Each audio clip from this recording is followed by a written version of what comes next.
Bagian pro kontra tarekat suluk. Kata tarekat berasal dari bahasa Arab tarekoh yang berarti al-khat, fil al-sya atau dari sesuatu. Kata ini juga bermakna al-hal atau keadaan. Tarekat juga berarti jalan atau cara untuk mencapai tingkatan-tingkatan atau bisa disebut makamat dalam rangka mendekatkan diri kepada Tuhan. Melalui cara seorang sufi dapat mencapai tujuan peleburan diri yang dengan yang nyata atau fana fil al-had.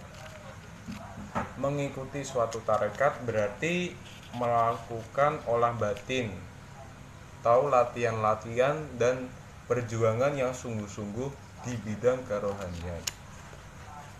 Terus sebuah tarekat biasanya terdiri dari pensucian batin, kekeluargaan tarekat, terus upacara keagamaan dan kesadaran sosial. Yang dimaksud pensucian jiwa itu adalah melatih rohani dengan hidup zuhud atau menghilangkan sifat-sifat jelek yang menyebabkan dosa-dosa dan mengisi dengan sifat-sifat terpuji, taat menjalankan perintah agama, terus menjauhi larangan-larangan, terus taubat atas segala dosa dan muhasabah atau mawas diri terhadap semua amal-amalnya.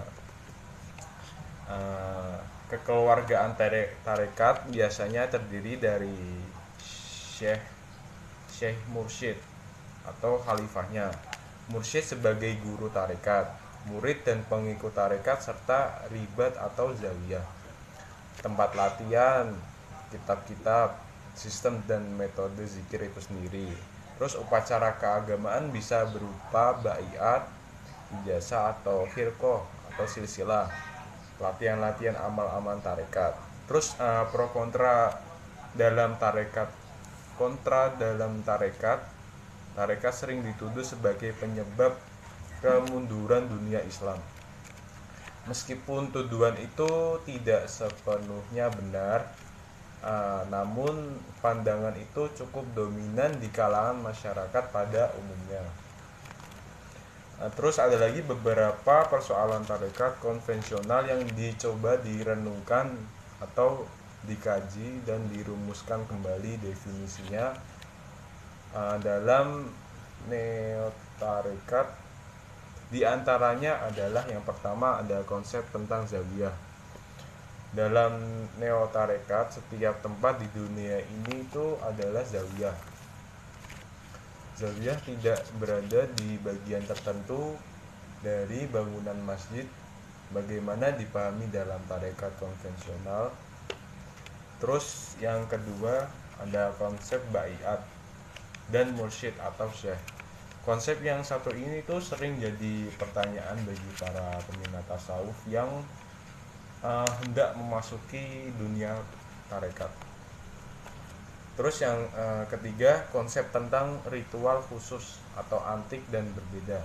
Ajaran yang dibawa Nabi Muhammad SAW bersifat universal.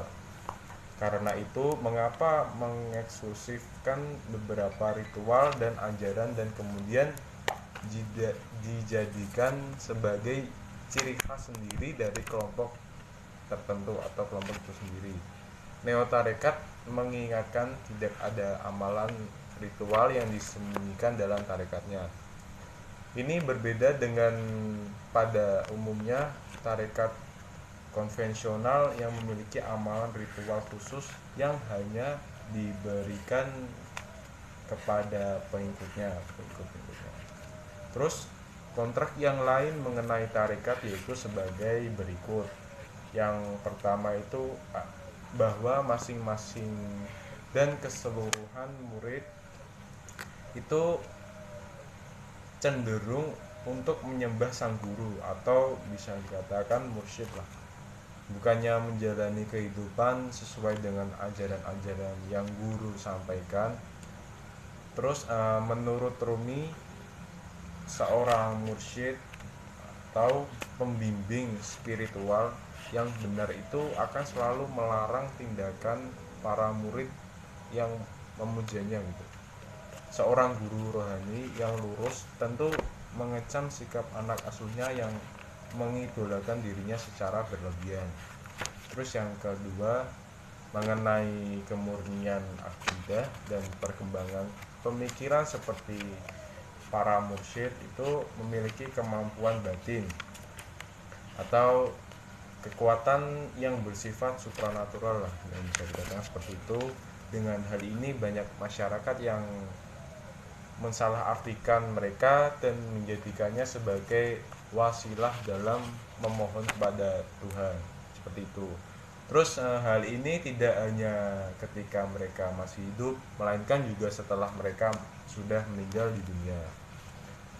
Terus kuburan-kuburan mereka itu biasanya tuh dijadikan tempat keramat dan selalu diziarahi dan dipuja-puja gitulah untuk mendapatkan restu serta keberuntungan, seperti itu. Terus yang ketiga, kebersamaan dengan itu semua, sebagaimana diketahui bahwa dalam tarekat terdapat sistem yang menuntut yang sedemikian kuat para murid atau pengikut tarekat terhadap mursyid.